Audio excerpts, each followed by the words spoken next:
Welcome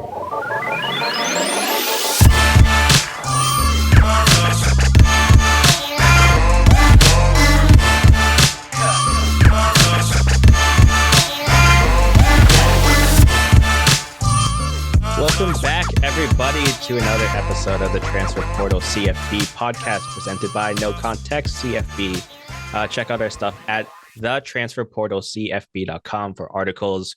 We've got NFL draft stuff popping off. We got look aheads for programs on the rise or on the decline. We'll get to you, Iowa, in a second. Brian went out there and he ranked every single college football playoff game. So check that one out. And also on that website, you can check all our links to our socials. It may be the off season, but we've got plenty of stuff happening right now. And I'd like to start out first by welcoming the two people you see on your screen, new people helping us out here. I'm going to start with the person who is a Texas and Ohio State fan. George, welcome. How's it going? Good, man. How you doing? Man, doing just fine. Excited to talk some ball. I gotta admit, when I first saw Texas and Ohio State, I'm like, man, this guy's a front runner, but I'm kidding because Texas hasn't been a front runner for years. So Texas hasn't been a front runner for years, and I just got to stick with my school. That's, I've been rooting for Texas for about, 20 something years now. And Ohio State, admittedly, that's a little bit of a homer thing. My cousin actually plays for Ohio State. He's middle linebacker and captain Tommy Eichenberg. So you're going to see a lot of support for Tommy Eichenberg in the future. But so I got to root for Ohio State while he's there. Yeah, that's completely acceptable. Like there was a time like I jump on when I was like younger, and I jump on teams because I'm like, oh, they're good, and people are like, wait, you can't just jump on them because they're good. You got to have like you have some connections. To like that's perfectly fine. Gonna jump over to the next guy. Shout out to Brendan. This is an interesting combo, an LSU fan and a Virginia fan, correct? Yeah. So that's in a similar situation to George. That's sort of driven by some family connections. My brother is the offensive line coach at Virginia, and my uncle is an offensive analyst at LSU. So I've sort of grown up around college football. In that sort of context. But yeah.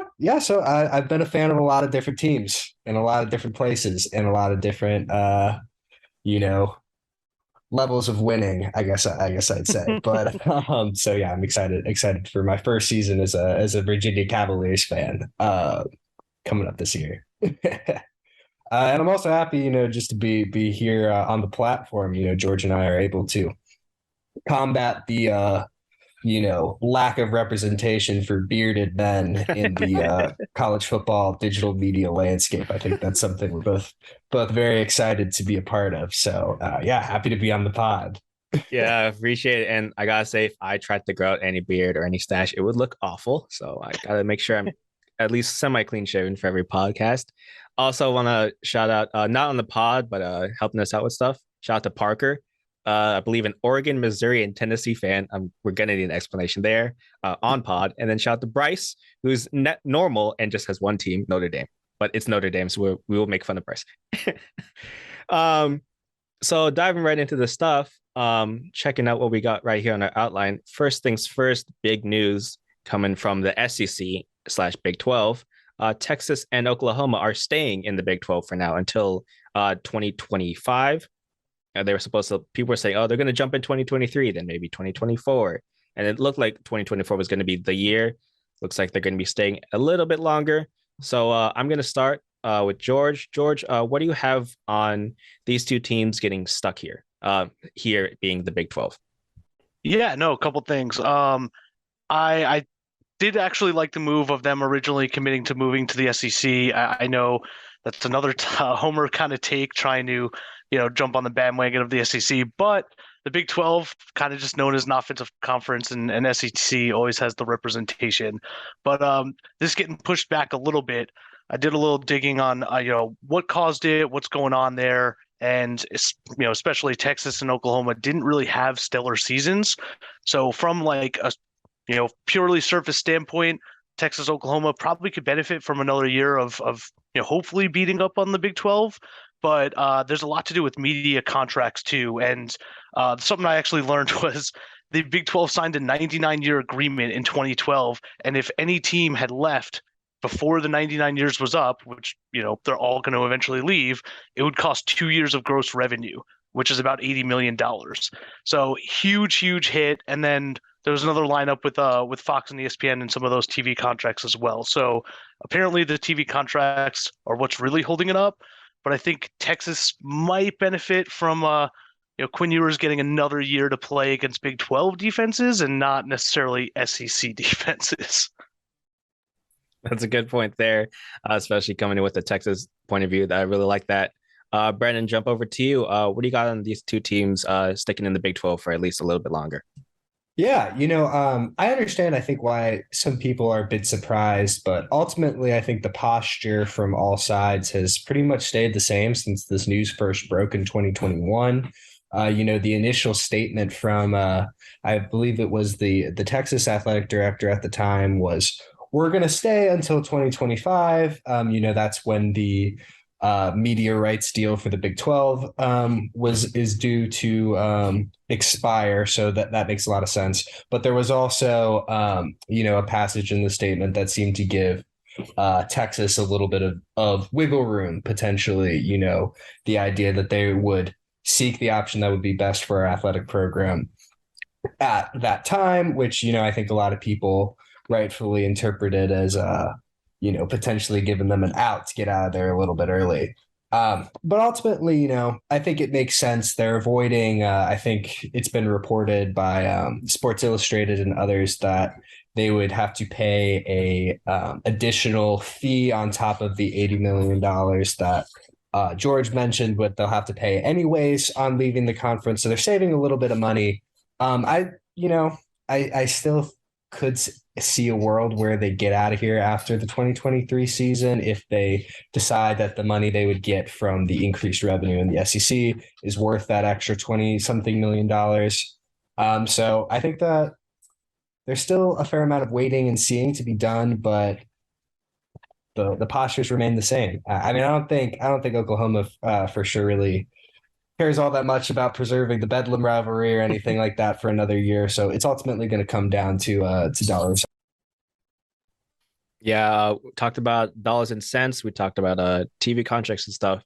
So if people don't remember, in 2024, 2025, the SEC, I believe it's just men's basketball, or I can't remember if it's men's and women's basketball, but I know it's men's basketball at least, and also football will just be on ESPN channels and everything. So Fox is like, hey, if we lose Texas and Oklahoma, and especially because they're going to the SEC and then that's just ESPN stuff, that's a lot they're losing. Because no offense to the other teams in the Big 12, especially the teams jumping into the Big 12, nationally, the eyes are on Texas and Oklahoma. So Fox is like, we want our money. Give us our money for as long as possible. So they're going to keep it there. And like Brendan said, like maybe Texas and Oklahoma are like, okay, we will take the fee and then whatever else gets added on and whatever. But maybe they don't, because maybe Fox puts their foot and says, hey, we want you guys here for as long as we can because we need to milk this as much as possible. We need Red River, or I don't know actually who would be broadcasting Red River at that time. But yeah, there might be a chance, like I've seen it on other places talking about maybe Fox and ESPN are trading time slots. Maybe they're even trading like who gets to show what college football playoff games when they expand to 12, other kinds of things, who gets what games. Maybe they're trading that. And like, it's a lot of wheeling and dealing, but Texas and Oklahoma are these giant brands. And yes, they did have down years, like George said, but they're still big brands. They're still probably going to be pretty good even when they go to the SEC. So I get that Fox is putting their foot down and that there's a lot of money being thrown around that people might have to pay, might not want to pay, that they will be paid. So there's just probably a lot of trading, a lot of budgets going back and forth, going, can we afford this? Can we not? So I think that's a lot of Texas and Oklahoma just ruling the sport. These big names rule the sport. And I hope the University of Texas doesn't need money. yeah. But even then, they're doing okay. Yeah, I think they're doing just fine, and they're all the previous coaches that got buyouts just know they're doing fantastic. Exactly. But hey, like they say, like how did someone in power get to that power? How did someone get that rich? They looked at their budget and did that. So you never know. But for now, it looks like they'll be staying till 2025. But again, like George and Brendan have said, you never know when these teams will jump. Speaking of money, we're gonna jump up to a team that I mentioned earlier, Iowa.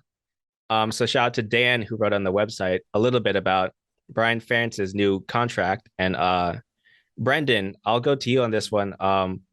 Just, let's just go into the details of this ridiculousness going on in Iowa. Yeah, I mean, I would definitely encourage everyone to read Dan's piece on it. I thought it was really funny and really informative. But, ultimately, Kirk Ferentz has had so much success basically my entire life at Iowa. And one of the, unfortunate side effects of that success is that he basically has this job for life. And he's going to behave as though he has this job for life. I mean, you can look at his buyout. It's one of the most extreme, deals in the country. And I think it's been clear that he was not ready to get rid of his son.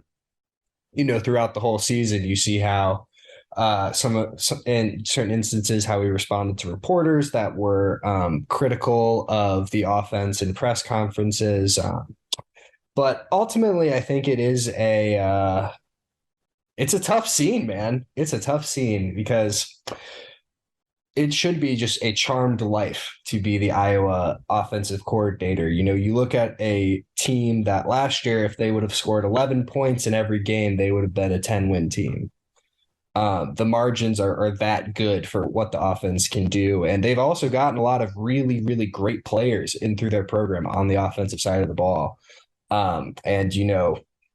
Throughout the younger Ferentz's run as offensive coordinator, they have not been, I think, as creative as they could be. And obviously, it was rough to watch last year. So I think the fact that they're setting the standard of getting 25 points a game, which is Dan in his article, deeply demonstrated that's only the 85th best. And I think Iowa should be aiming higher, especially with the end of the Big Ten West on the horizon. Things are only going to get more difficult there.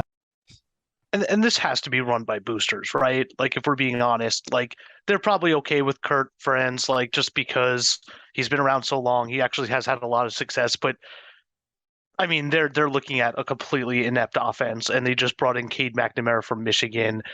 They're desperate for something. But one of the buried leads actually in his contract is if he does not hit the 25 points per game, he actually can get fired for that, or he will get fired for that, which is kind of a huge story. And the way I look at that is, and there's a little bit of a tease towards a gambling piece I'm going to be putting out next week, but there's a little bit of a tickler file to think about that and think about, okay, the offensive coordinator and the son of the head coach, his job is on the line. If they do not score enough points, he's going to either run up the score or try to score in garbage time as much as possible. So they're going to either try to reinvent the offense, but let's be realistic. They're not really going to be an air raid offense. They're not going to change all that much. They do have some talent on the offensive side.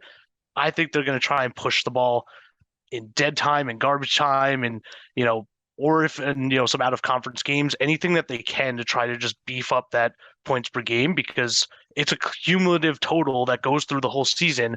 And at any given moment, everybody's going to know what Brian Ferentz's contract is looking like and what his future at Iowa is looking like. Yeah, those are good points there. For people not aware, I'll read the official statement released by I'll cut out some of the boring parts by the university. So University of Iowa offensive coordinator and quarterbacks coach. I think he's the quarterbacks coach. I forgot about that too. Goodness gracious. Brian Ferentz has signed an amended contract for the 2023 season with financial incentives based on design performance objectives. Skipping ahead a little bit here. The contract amendments include a salary of $850,000 effective February 1st of 2023. The design performance objectives for the 2023 season include an average of at least 25 points per game, as Brendan mentioned earlier, and a minimum of 7 wins, including regular season and a possible bowl game. So that's the stuff we're looking at there. And as like George was kind of alluding to, like, man, I cannot imagine an Iowa team pushing the ball down the field, like beyond like just a play action shot, as in a shot play of like just a 15-yard pass. But I mean, dude's gonna be fighting for his job, even though Brian Ferentz is probably gonna get love from his dad and friend Gary Barta, and will just keep his job even if nothing happens. They'll find another amendment. But man, that's the ridiculous. You would not see this in the NFL. Not a chance. You would see something this weird in the NFL. Like You'll see the nepotism, not Yeah. this kind of contract structure. yeah, and just like, and again, like that was mentioned. Talk about like if this is booster driven or everything. Like man, like even just like when Iowa and Michigan State played in that absolute slugfest of a Big Ten championship, however many years ago that was, like that wasn't that. It was long ago in terms of like college football time, but like not that long ago in terms of just like years. And there were signs and like flags and everything. If you walk through like in Iowa, the tailgate at that just says Kirk Ferentz is God. And the shine might be off a little bit, but like he still has that power. So even with this contract restructuring for his son, I'm not confident at all, even if he doesn't hit, if Brian Ferentz's offense doesn't hit these goals, that he's not going to be around for until forever. So it's just nepotism. Yeah. Oh man, sorry, I just keep getting stuck on the fact that they want him to average the 85th best offense based on points per game. That's the floor at Iowa. Yeah, it's tough, Sorry, go ahead, Brandon. You're all good. No worries, brother. It's tough because they've had honestly playoff caliber defenses year in and year out. They know how to coach those positions where they're not getting the 5-star recruits, but they're producing at a world-class level. And I think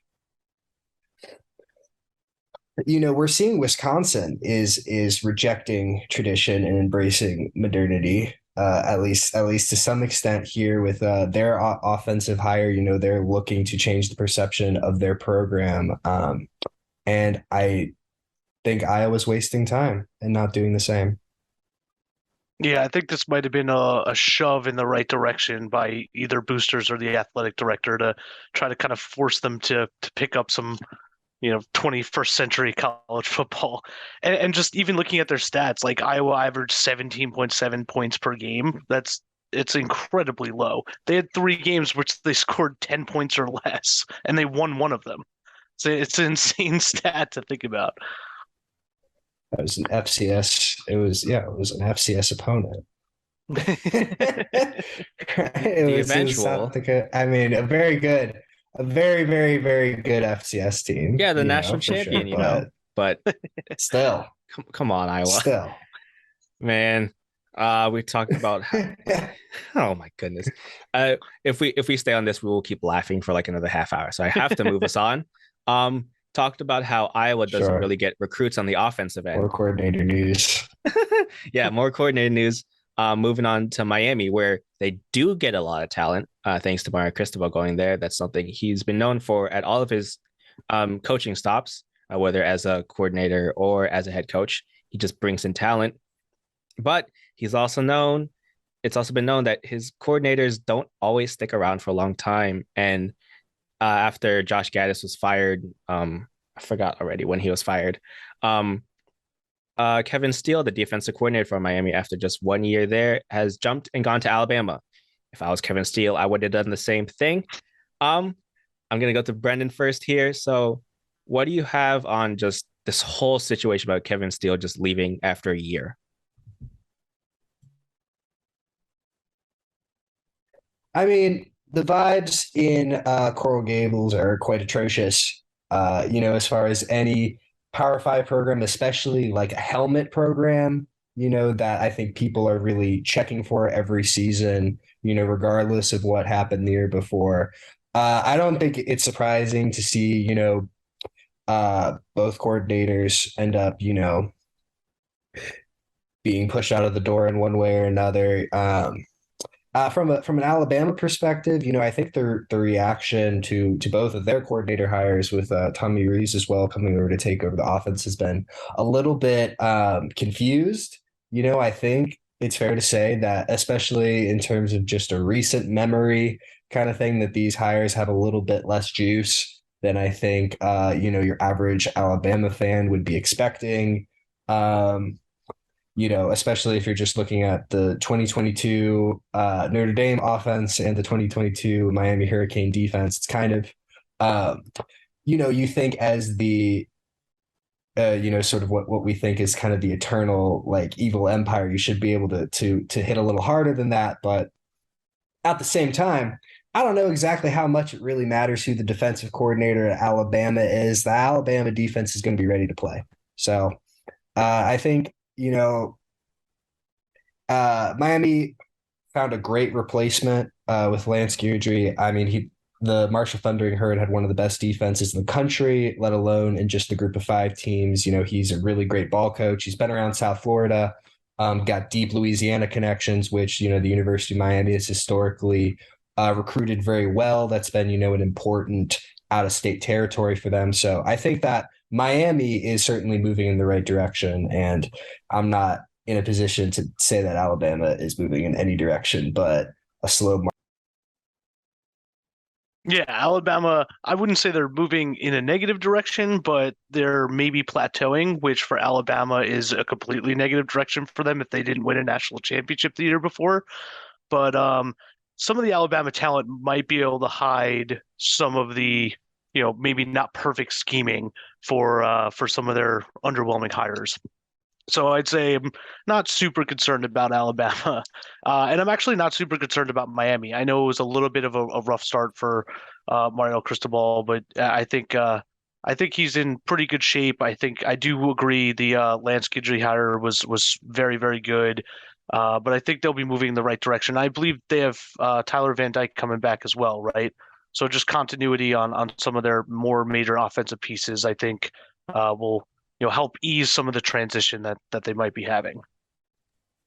Yeah. So today we're recording February 7th, right? Yep, February 7th. Lance Guidry. I'm wearing shout out to Home Field Apparel, sponsor us. I'm wearing a old throwback Tulane, as they want to pronounce Tulane, shirt. Guidry was hired there from Marshall after being at Marshall for 2 seasons. His defense is known for being really aggressive, forcing a lot of turnovers. A really good example of this, I think, is go back and watch Marshall going into Notre Dame and defeating Notre Dame. And a lot of it was on the fact that the defense for Marshall was fantastic, including Little Gilmore getting a pick 6 to basically seal it. But yeah, Guidry, this was a guy who, even all the way back to while he was at Western Kentucky as a defensive coordinator, then the interim head coach for a bit there, Cristobal tried to hire him to FIU because he really liked what Guidry was doing there. And Guidry went off, did a few other things. Again, was really good at Marshall, was hired to Tulane on January 20th. But it's kind of funny. Again, Miami looks at a coach who was just hired to somebody and says, hey, come down here. And I mean, not saying that Manny Diaz did great, and hopefully that Guidry's time he doesn't at Miami doesn't go the way it did for Diaz, but like Diaz did fine, which isn't what Miami wants. But hey, fine for this Miami defense would be a lot better than what they were, especially last season. Think about them getting absolutely torched by a very bad Middle Tennessee team. Like I think they made a bowl game, but I don't care. They're a bad team. Offensive coordinator again, Miami, they're figuring that out. And again, the whole thing is that even if you're a really good offensive coordinator, how much does Cristobal let you do stuff? That's always been the knock on Cristobal. He's always had great talent everywhere. They've always been able to recruit like all the positions. And that's one of the things why his interim coaches his assistant coaches don't stick around that much, because he's so hard on them that everyone has to recruit. But they always bring in talent. Like this Miami recruiting classes with Cristobal have already, at least stars wise and talent wise, have brought in like really promising linemen, offensive linemen. That's where you want to build a team. And that's kind of what Cristobal has been known for, even when he was at Alabama under Saban, doing offensive line stuff. But again, like you guys were saying, with Alabama, it's Alabama. It's even in their down years, these past 2 seasons, like they got to a national championship. That was kind of a down year. Then this past season, it was just they ran into Tennessee, and then they who else did they lose to? I'm already blanking. That's not good. LSU. That's right. Yeah. Sorry, I remember everything blurs together. But yeah, Fair enough. but And just people tried to very quick. argue them into the playoffs, which was Exactly, extremely frustrating. exactly. But hey, like, because they're still Alabama, so Mhm. at least for now, we'll see what Alabama does. But really, for Miami, it's just again just watching to see what they do. They have the defensive coordinator, seeing if they get an offensive coordinator, and if kind of like Iowa, if they're able to do anything. Like George said, Tyler Van Dyke is coming back. I had him really high. I did preseason Heisman rankings. I had him really high because I thought, hey, this guy's was pretty good. And then I forgot that Cristobal just like sinks quarterbacks. But maybe Yeah, he can come it's a back and do fair something. knock. Exactly. And Garcia, the really star-studded quarterback who they brought in, he transferred out, or he's in the transfer portal. I can't remember if he's officially transferred out. So it should just be Tyler Van Dyke's job. But I don't know. We'll see. It's also going to be Tyler Van Dyke's job because a quarterback who was originally going to be going there, who then was going to go to Florida, is now at Arizona State. Dylan Rashada, and you guys, it was talked about last week by Adam and Dylan on the podcast a little bit, but we got a little more of the details about how the whole contract, NIL contract, was set up, and how then like it just everything just fell through. So and go to George first here. So just talking about how NIL, I keep mixing up NIL and NLI, NIL bagman, just like how this whole situation is working now that it's legal as opposed to like how Tennessee was doing with McDonald's bags, even though the situation is just the same, but it's just legal now. No, the situation is just the same. It's just legal now. I think, and if you have the figures like about the contract, I want to throw those out too, just because they were so absurd. But I think one of the biggest differences about NIL and this isn't an old man yelling at clouds, is a lot of kids don't actually sit and learn a system or sit and actually practice for a full year, and they kind of jump around to whoever's going to give them money. It's a little bit different than someone like a couple years ago with Joe Burrow, who sat for 3 years, and then all of a sudden we knew he was ready to play when he showed up. He didn't necessarily win the job. He transferred out, and he was actually very good. So you could still make it to the NFL if you don't start your freshman sophomore year, or even if you redshirt. And a lot of kids are starting to maybe go to not the exact school that they want to go to, or they're changing conferences, or going somewhere else where they know they can play, which is a huge difference. And then just to highlight a little more NIL elsewhere, Quinn Ewers, my quarterback at Texas, part of his NIL deal when he was at Ohio State was that he had to actually be the starter. And that was one of the main things that forced him into the transfer portal, because then he went to Texas and won the starting job and could get some of the bag from the NIL money. So a lot of the NIL deals, they're starting to get structured a little bit differently. I know Dylan Rashada's deal had some incentives for each year he was staying, sophomore, junior, senior year. He was earning a salary. And I think it was more than what a first round pick would earn their first year in the NFL anyway. So I think NIL is changing a lot, but it's still kind of the Wild West. I don't think it's the end all be all or the downfall of the game, but yeah, I think there's a lot of changes that boosters, people who are paying, have to figure out, and kids are trying to navigate as they go. Yeah, just a real quick thing before we go on. I think I messed up in the outline that we have. I have it as Dylan Rashada, and I think we've been saying Dylan. It's Jaden Rashada. I knew Rashada. There's too many quarterbacks. There's like another like Dylan, really good quarterback who's like it, and I think that's where we got messed up. Yeah, Jaden Rashada. I stand corrected. That's our bad. We kids, man. I've been following the story, and I think we'll cut that. We'll cut that.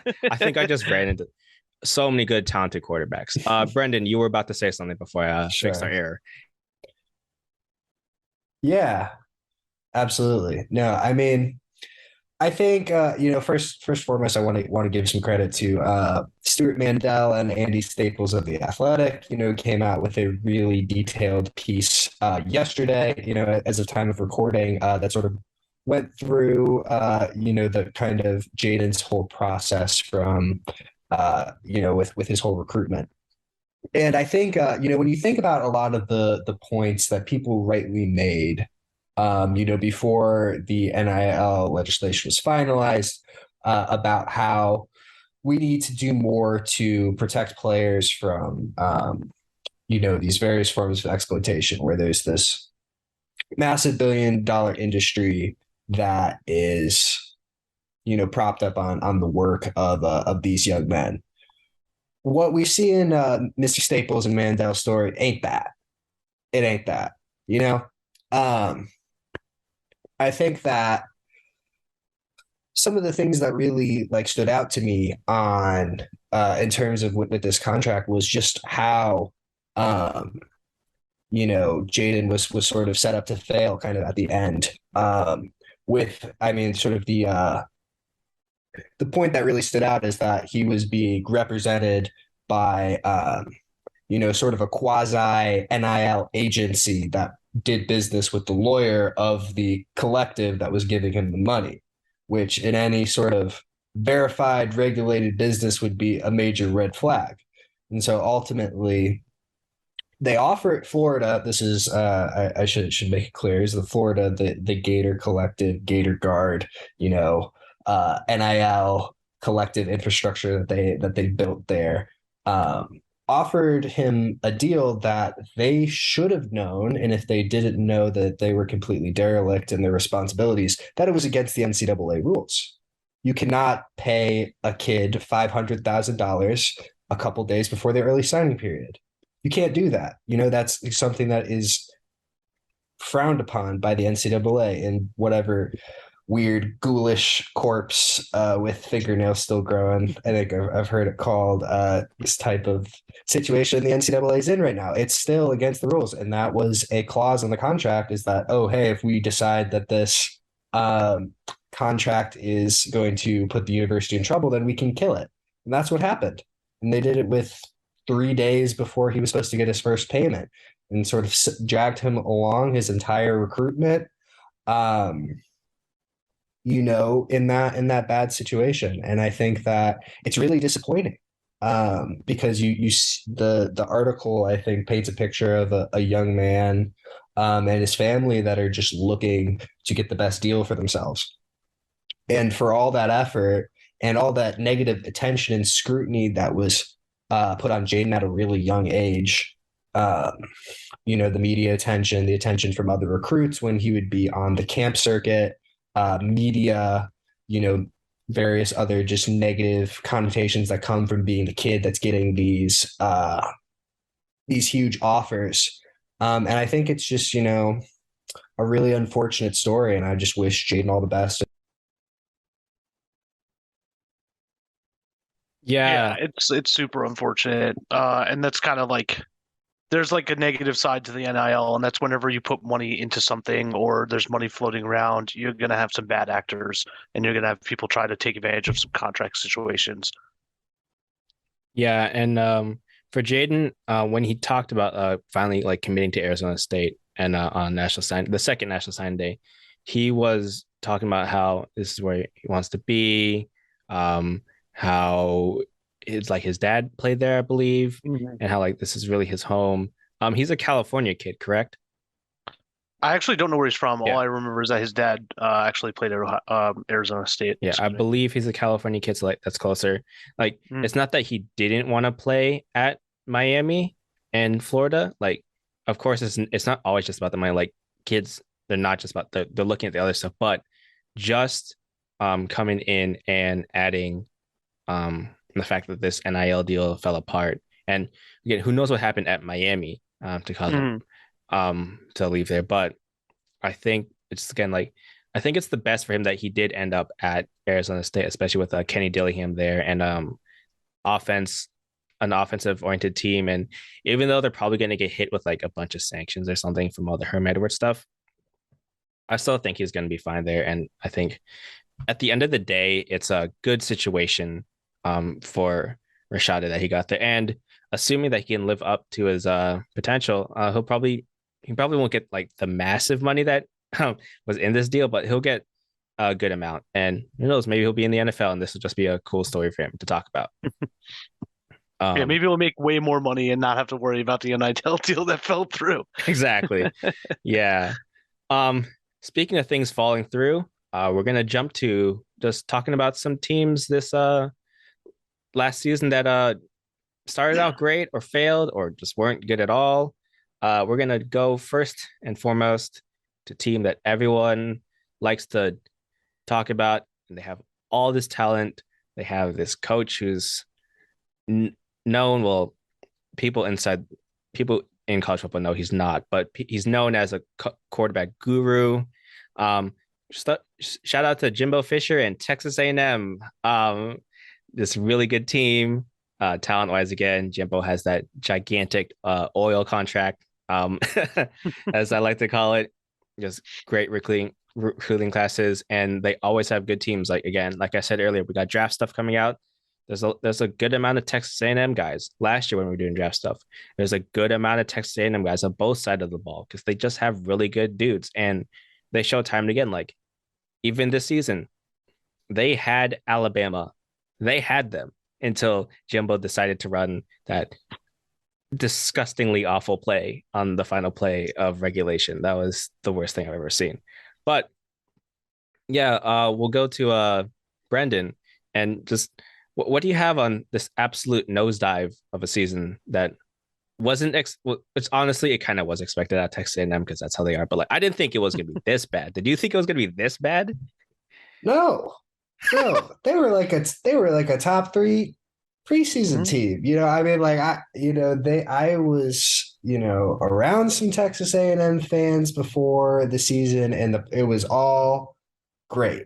Everyone was feeling good, and that stopped very, very quickly.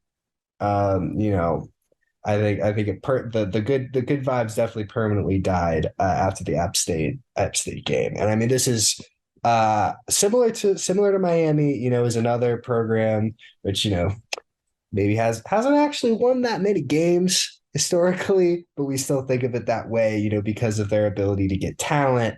And I mean, there have certainly been some very special college football moments to come through. Kyle Field, I don't want to be too hard on. The South Purdue, as I might call them. But I'm gonna steal that one. They are. It's a tough scene. Yeah, I mean, it's a tough scene. At the moment, I think there's a lot of things that we sort of don't know. So from inside, there's guys who were headlining that all-time great recruiting class that have since moved on from the program already. Mm-hmm. Which isn't a great sign. But at the same time, I think they're in a better position now than on the last day of the regular season. I think the fact that Jimbo is stepping away from the play calling duties and bringing in a big ringer and Bobby Petrino for with they have quite the motley crew there of coordinators with him and DJ Durkin in terms of head coaching scandals at least. But yeah, I mean, at the end of the day, I think Josh, you really mentioned it's hard to get too down on them because they just got so many guys, and it can flip like that. Like you don't really have to stretch your mind that far to see them winning 11 games, and you don't have to stretch your mind that hard. Yeah, you don't have to stretch your mind that far to see them win 4 games next year.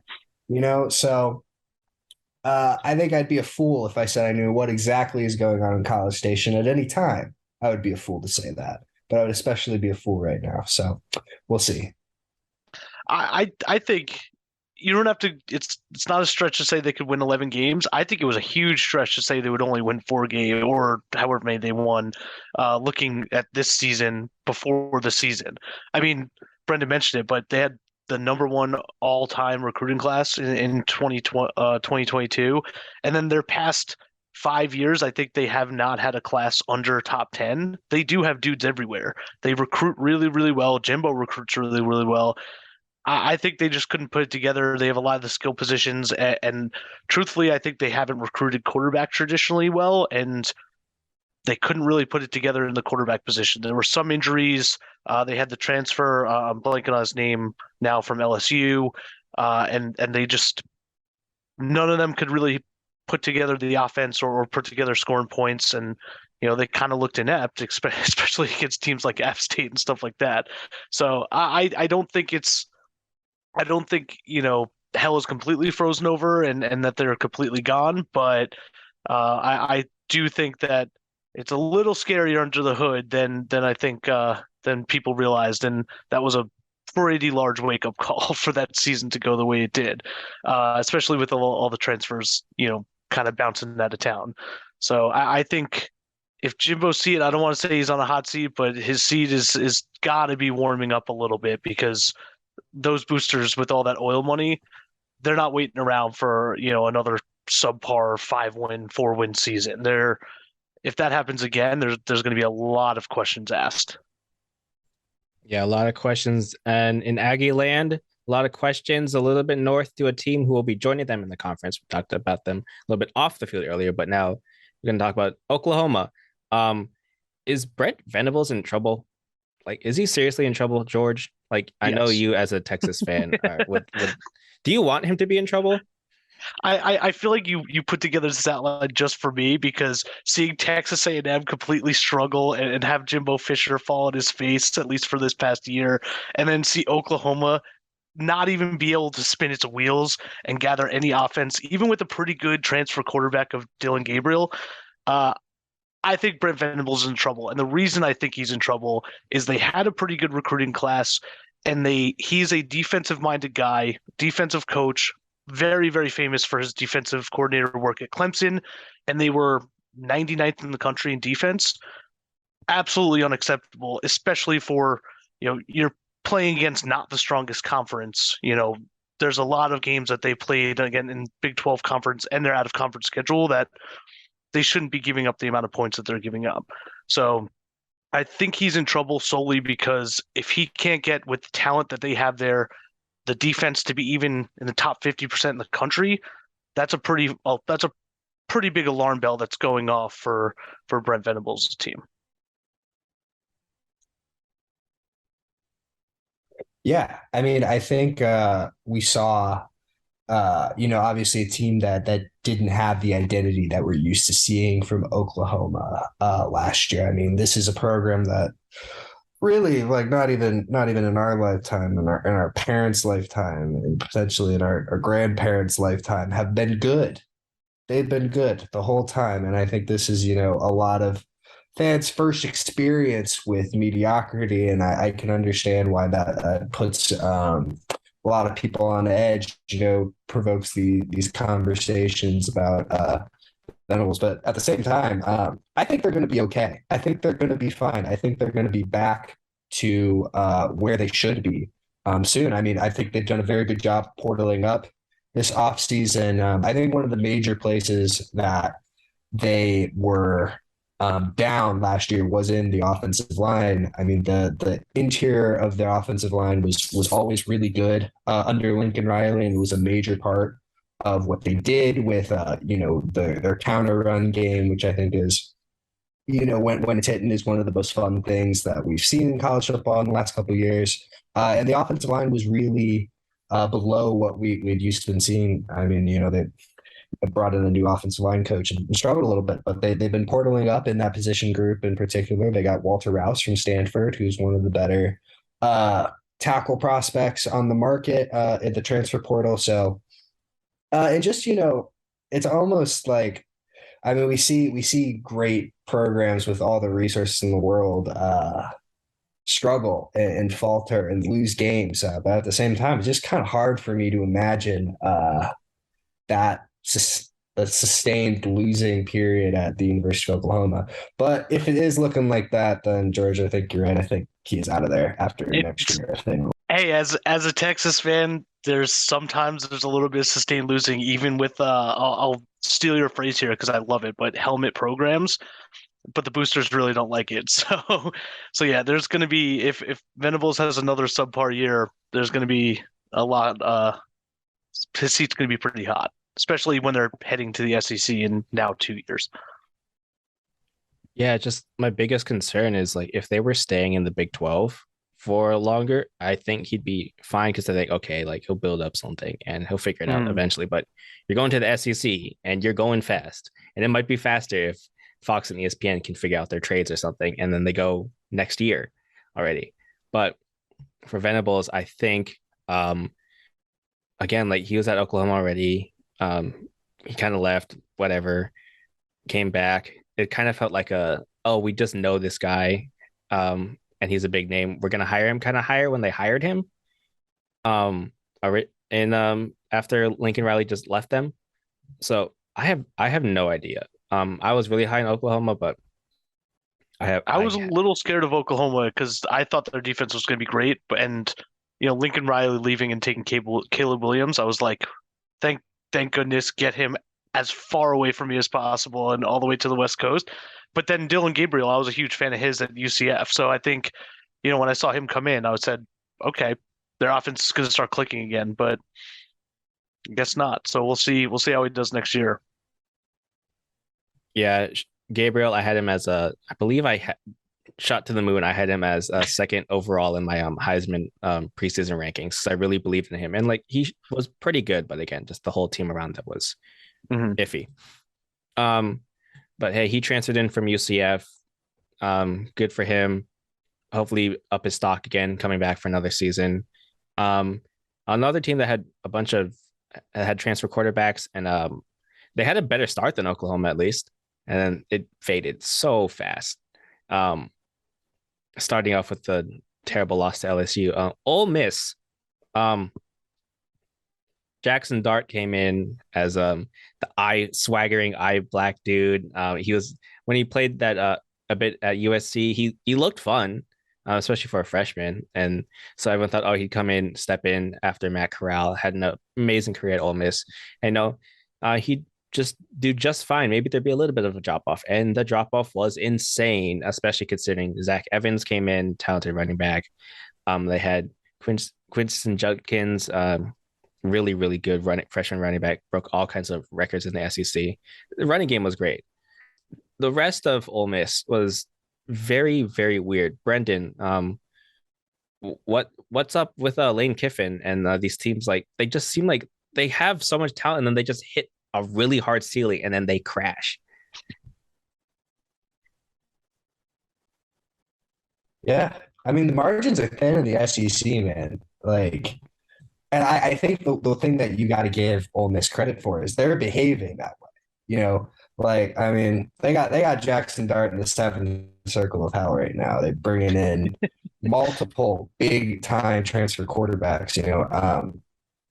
Walker Howard out of LSU is a guy that I'm very, high on. I mean, I would, personally, I think he's going to be the guy in Oxford next year. I mean, he's a great talent. Coming over from a rival LSU. I mean, I think Lane Kiffin, is one of my favorite play callers in college football. I think, he even through last year, when they were humming, they were really humming. They looked great. So I think that the expectation, should be still this is a program that should expect to be in the conversation for the SEC championship game every year, and they weren't that last year. At the same time, it's a program that has not won an SEC championship. I think since the 50s, if I'm not mistaken. It's been a minute.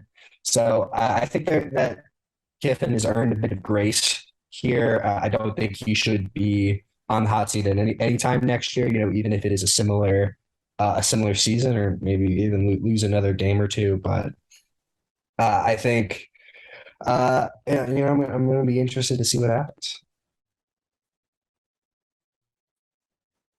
Yeah, and I think I agree. I was actually very high on Jackson Dart. A lot of swag coming over from the West Coast, and I actually, it was very interesting to me that he was upgraded from a 4-star to a 5-star when he was transferring over, which is something that's really rare in terms of recruiting and profiles. So them starting 7-0, even though he wasn't totally humming, but the offense was looking pretty good. I was like, okay, this kid just needs a little time. He'll turn it around. Never really quite happened. And, a little bit of it is you can't really blame Ole Miss for, how it was scheduled with, LSU and Bama, Arkansas, like all on the back end. And they went, 0-4 to end the season. But you got to win. You got to win what's on their schedule. And you can't hit a ceiling like that and fall off a cliff. So I think Lane Kiffin tends to have these types of teams where they're almost like a flash in the pan, and he'll be a shooting star, and then all of a sudden you'll be like, well, what happened to that Ole Miss team? Like they had a bunch of talent, they were winning games, and then all of a sudden now they're mediocre for a year or two, and Lane bounces to another job. So I think they're still in a good spot. I do think they're going to move forward and maybe fill in some of the holes that they had that caused them to skid towards the end, but. Yeah, it was not a pretty sight towards the end there. Yeah, and again, like we said, like quarterback play was interesting. They brought in Walker Howard from LSU. Awesome quarterback name, by the way, just Walker Howard. That's a really, really, really good quarterback name. They also brought in a guy who's really experienced, just really solid. Quarterback Spencer Sanders from Oklahoma State, who we'll get to next. Again, kind of like Ole Miss again. They started out really, really good. And then they really, really, really hit a wall and hit hard. I'm getting a little petty here, but I put out admittedly very inaccurate New Year's Six and playoff predictions like halfway through the season or something. And I didn't have Oklahoma State in any of the games, not a playoff game, not a New Year's Six. And a few Oklahoma State fans was like saying, hey, where are we? We should be here. You're missing a team. Again, like I had Kansas and Coastal Carolina in like the Cotton Bowl. So like I'm not getting too much on a high horse here, but like Oklahoma State fell off. So George, what do you got on again, like another Big 12 team that you're familiar with here? What happened again? It's kind of an interesting thing. I don't really know what happened. I guess, Chuba Hubbard leaving, their run game kind of fell apart, and they put everything on Spencer Sanders' shoulders, but looking at Spencer Sanders, all of a sudden, preseason, they're talking about a Heisman, they're talking about Oklahoma State being a top 10 team, and they start out okay, and then they kind of sputtered for the most of the season. I think they ended 7-8 wins on the whole season, but I just think you're in the Big 12, traditionally offensive conference, and you have a little bit of a down year in the Big 12. Oklahoma, we already talked about. Oklahoma was very down. Texas didn't have the best year, but then Kansas kind of lit it up in the beginning, but they're still Kansas. At TCU, obviously, had a miraculous season and went all the way to the national championship. But for the most part, the Big 12 wasn't, everyone was like, not everyone was throwing haymakers all the time. And the fact that Oklahoma State with a, second, third year quarterback couldn't really keep up with that. And Mike Gundy's offense can't, produce as many points as they're traditionally doing. I don't know. It was a little bit odd to me. And I think Oklahoma State's starting to get, they're starting to waver a little bit, especially with, their traditional rival is going to be leaving the conference. They're starting to sputter a little bit. I think, people are going to want some answers, and definitely some more offensive, some more fireworks down in Finland. So, yeah, I mean, I think it's tough, like when you see a program kind of succeed in what is traditionally, not their bag, like we saw from Oklahoma State in 2021, where they had one of the best defenses in the country. They were kind of a ball control, break your knuckles type of team, and had a lot of success that way. And unfortunately, that identity was not able to be sustained after Jim Knowles left for Ohio State. So I want to, couch what we're talking about here, the fact that Oklahoma State is traditionally not an easy place to win. And I think they are really licking their wounds, though, right now. Looking back on the last Big 12 season, where, George, as you mentioned, a lot of the traditional powers were down. We saw, obviously Kansas State and TCU be kind of the standouts from the conference, which, aren't schools that anyone would consider among. I mean, maybe we'll see after Texas and OU leave, but not considered blue bloods, I should say. So it was a tough season, but ultimately, I mean, what Mike Gundy has done in Stillwater has been really, really incredible, and I think it's kind of amazing that he's sort of stayed there for as long as he has. So another guy that I think you look at it, you make note of it. You don't want this to be a trend if you're the powers that be at Oklahoma State. I guess Brendan might have cut out. I think he was having some audio issues. He might have cut out. But I think what he was getting at is I don't think Mike Gundy's on the hot seat. I think there's belief he's going to turn it around. Down years happen, but especially some of the powerhouses leaving in the next 2-3 years. I imagine boosters from Oklahoma State want them to take the reins and be the preeminent team, maybe them and TCU to kind of run the table a little bit, especially with Baylor being down too. So yeah, and it's kind of like a Kirk Ferentz situation where Mike Gundy has made this program him in the mullet, man. Exactly. incredibly good. There's been a little bit of off-field stuff the past few seasons, but like on the field, like they still have a good time. They're still doing stuff, but we'll see. But for this Big 12 team to welcoming another Big 12 team, shout out to the Cincinnati Bearcats. Really, really incredible program.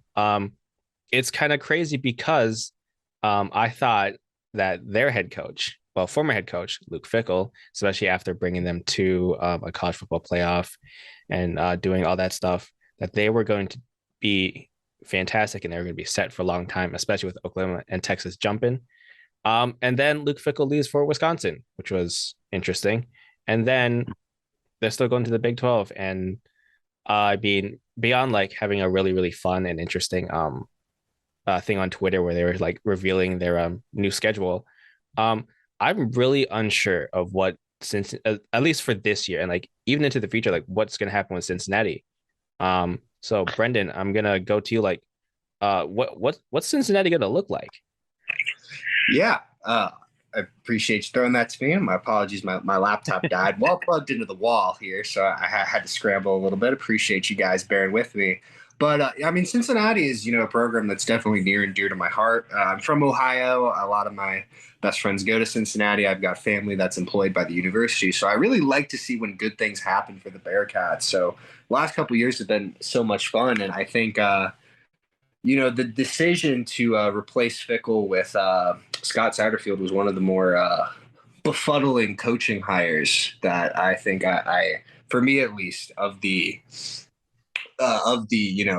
coaching carousel. I think you just saw what Luke Fickell was able to do by being so enthusiastically of Cincinnati and of Ohio, having practices at high schools like Cincinnati Moeller. I believe they had a practice at Cincinnati Elder, which if you know anything about sports in Cincinnati, high school football is very, very important and produces a lot of really important players. And so then to bring in Satterfield, which had a reputation at Louisville, which is a very similar place to Cincinnati culturally. It's really close. It's like an hour drive, but he had a reputation of sort of alienating some of the boosters by being a bit of an outsider, not leaning into the local culture, not seeming like he was enthusiastic to be a part of Louisville, both the football team and the community. So I think that that's a bit of a discouraging sign, in the macro level for the program. But at the end of the day, I think they're going to be all right in their first year, especially on defense. Dante Corleone, their defensive tackle, is one of my favorite defensive linemen coming into the new season, and that's so important with kind of the light boxes that they have to have a really great nose tackle that can make a huge impact against multiple blockers on every play. I think they're going to continue to be really good in the secondary. But I am worried long term about, how they'll be able to sustain the success and the recruiting they've had. Obviously, this year, their high school recruiting class really bottomed out. They're only signing, I think, 11 prospects out of high school, which is really tough, especially for a school that is in, one of the most densely talent rich, 3-hour radiuses of anywhere in the country for high school talent. I think you would put Cincinnati up there with certainly everywhere above the Mason-Dixon. And And so I think that there's some discouraging things, especially in the context of all the work that so many people have done to build Cincinnati into what it is. I mean, it's not that long ago that they were having trouble selling out Nippert Stadium, and now there's a real long waiting list for students and just other season ticket holders, which is great. But I think that they're in a precarious position, and I am a little bit cool on them in 3 years, if not them in their first year in the Big 12. Yeah, I would agree with that. And you gave way more detail than I was going to, but I was going to say Luke Fickell, fantastic recruiter. The recruiting has definitely suffered, but another thing Luke Fickell did was actually develop talent, and there was a good amount of Cincinnati Bearcats drafted, and the ones that were drafted are actually performing pretty well in the NFL, currently. And I think the development of talent and bringing up some of your recruits as they become upperclassmen to actually be able to compete against some of the huge Power 5 schools that now they're going to be a part of and compete week in, week out with, making the college football playoff is an incredible feat. And it wasn't a complete fluke. We saw them, win a whole bunch of games outside of that. So I think I'm pretty cool in the program too. Mostly because I just don't see how you replicate that. I think a lot of that really, really stemmed from Luke Fickell, and it actually, on the other side of the coin, makes me a little bit more excited about Wisconsin, because I hope they can get out of the the traditional 3 yards of a cloud of dust offense and on not being able to develop a Graham Mertz, because they definitely can recruit pretty well. So we'll see what Luke Fickell could do there. Yeah. Again, like you guys were mentioning, like Luke Fickell just built a fantastic program there, and they were doing amazing. But we're gonna have to see as Cincinnati makes the jump from the American Athletic Conference up to the big boys. Staying down there though, or is Memphis joining the Big 12? I already forgot. Okay, yeah, exactly. See, much to the chagrin exactly of their athletic apparatus. Exactly. See, I keep thinking that because like you'd look at a Memphis team, like the trajectory they were on, and you would assume, I'm gonna jump to George here, like Memphis, joining in this weird looking, new looking AAC. Ryan Silverfield, took over after who was the Florida State guy? I can picture him. Mike Norvell. Thank you. I wrote about him so much during the season. You can tell it's the off season for college football. Like we're remembering faces and names, but we can't connect them. Norvell went down to Florida State, and a Silverfield guy who's with the program for a while took over. They are 21-15 under him, and 13-12 since 2020. Is that good enough, George, in your opinion? Where Memphis is, like, considering where they were? And that Cotton Bowl against Penn State?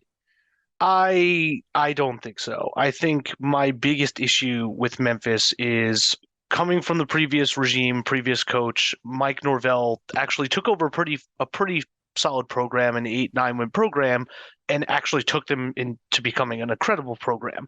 And what he did even better was he actually started recruiting super well. And I think they were in the 60s, 70s, 80s ranked recruiting class before he got there. And they have 3 straight top 50 recruiting classes with Mike Norvell. And then last year, or this year, 2023, they dropped back down to 60.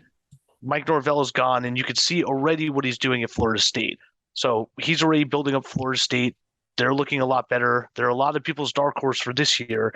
And I think if you inherit a good program with a good track record of recruiting, you're building on the way up.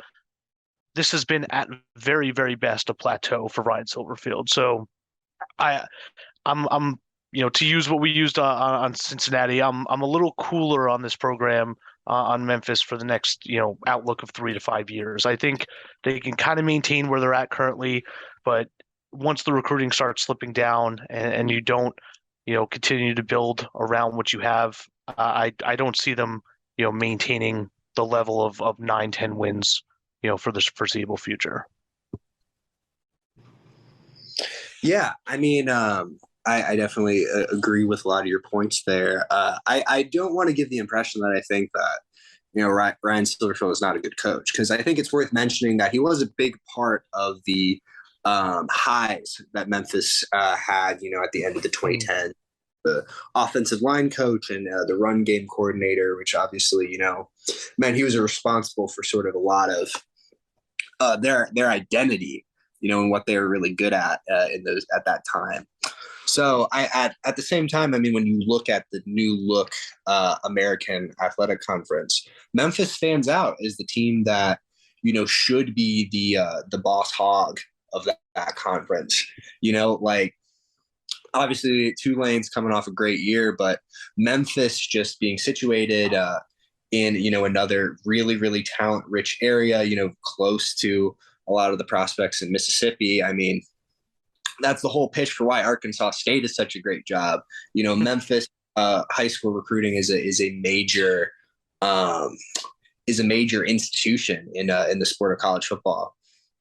And so I think that the expectation should not be that they are a bowl team. I think it needs to be higher than that, especially as you see a lot of programs, especially like Memphis, are thinking about their upward mobility, right now. I mean, obviously, if you pay attention to what Memphis has done with their basketball team, they've invested a lot in that, with the mindset of being a national brand in that sport. And I think that thinking does carry over to football, especially with,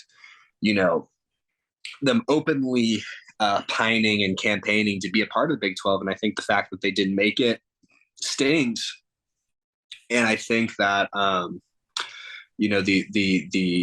they have a lot of work to do in order to respond to that and to get back to the, being thought of as one of the premier G5 schools, especially, with some of the schools that are coming in, like, University of Alabama, Birmingham. They are going to be looking to really take it to Memphis. I mean, that's a historic rivalry, obviously. What the battle for the ribs or whatever that's I don't remember the official name of that rivalry game, but probably among the best trophies that we got in the country. There's a lot of programs that view themselves of wanting to sort of step on Memphis's shoulder and get up to being seen as sort of the top level of the G5 for when the next round for realignment comes. So I think that there's a little bit of angst right now around the Memphis program, and I think it should be there. And I think there should be a sense of urgency, to not only compete for the AAC title, but to win it regularly. Yeah, and especially things will always eventually get around to being framed in the college football playoff picture. If you are the top team in a group of five, especially with the expanded playoff, you will now have a chance. In Memphis, they should be one of those teams. But like you guys have kind of alluded to, like, I don't know if they can, because these, even with a bunch of other people leaving, teams leaving to bigger and better things, there are teams coming up from the Sun Belt who are looking and are ready and really look like they could pretty quickly overtake Memphis, because it's not just that Memphis, like you mentioned, Brandon, like they have a lot of talent around them, but there's all these teams coming up and now they're going to be able to recruit there. So they ain't like that play either, Yeah, like, exactly. I'm rooting for, I've liked Memphis. Like, they've just been like fun team. Like, when they were really good, they were so much fun to watch. So I'm hoping, like, and for all these teams, like, well, I can't speak for you guys, but like, I want to see like everyone do good, because that would just be fun.